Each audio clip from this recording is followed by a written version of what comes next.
I was wondering if you could maybe walk us through what you saw from Braden Webb's at bat there in the eighth, and did you know that it was gone off the bat?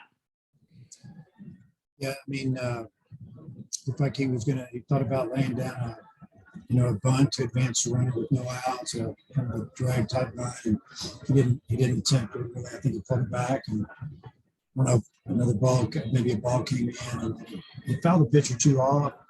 But when he did make contact, when he made the swing, the ball was hit. I knew it was gone. He hit it to right center. That's the way the wind was blowing. But I don't know if that ball needed any help.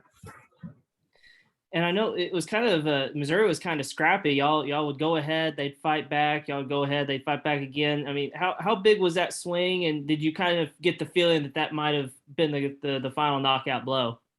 Well, the swing was huge, obviously, because Missouri kind of, like you said, they just kept fighting back and, had a chance to take the lead. And when they tied it up, I think 5-5, they had a runner at first and third and one out. And we got out of the jam, picked a guy off first, and then maybe a strikeout or something. But, it was one of those games that I don't think any lead felt safe. And even if we'd had a 3 or 4 run lead, 5-run lead going into the ninth, I mean, the way things had gone, I mean, we'd given up some hits, but we gave up 2 or 3 bloop hits, a couple infield hits, a couple of bunt base hits.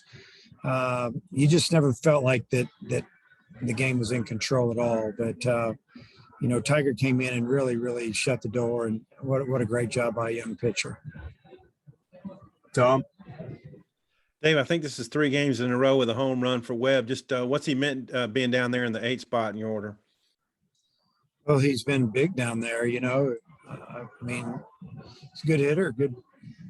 We've seen it many a time. And the total home runs doesn't surprise me a bit. I just like the fact that he's fighting down there and brings a lot of defense to our team in the outfield and brings a lot of athletic, ability that we need. And it gives us, a guy with power down there, but also a guy that can score runs.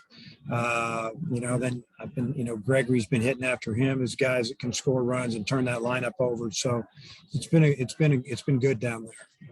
You said in your in-game interview that Connor was having a little trouble with grit. What were the conditions tough with the wind and the cold?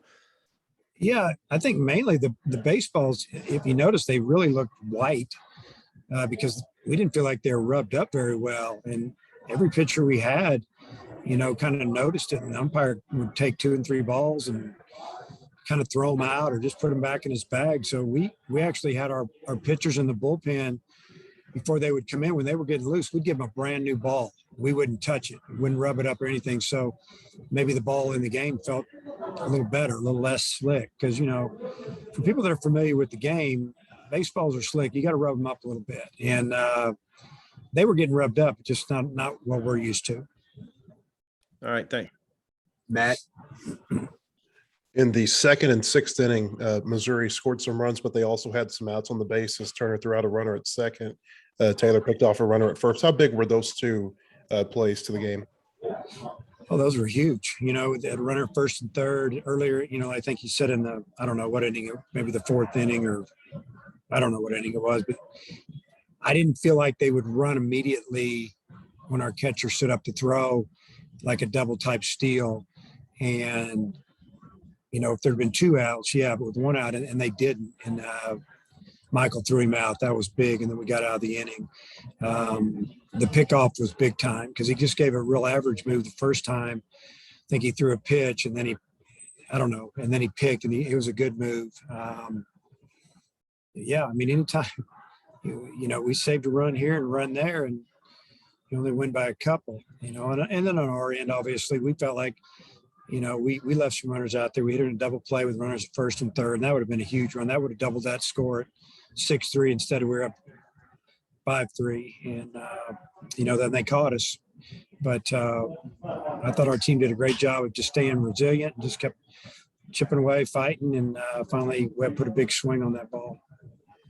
And the 8th inning has been really good for your offense this year and some of these comebacks. Has there been a common denominator in that inning?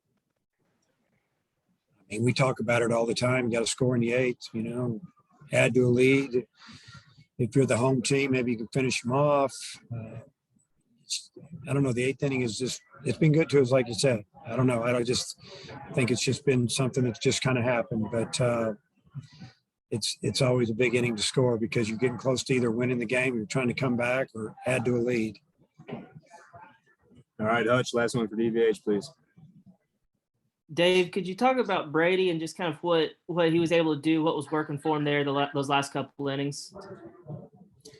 Well, his fastball obviously was, I don't know, 92, 95, 96, somewhere in there consistently. And but what he was really doing was spinning that breaking ball in there, just spend any time he wanted for a strike. And it wasn't like it's a get me over. It's got a lot of spin and rotation on it. And they didn't take very good swings at it. And he felt confident with it. But the breaking ball was the pitch tonight for him.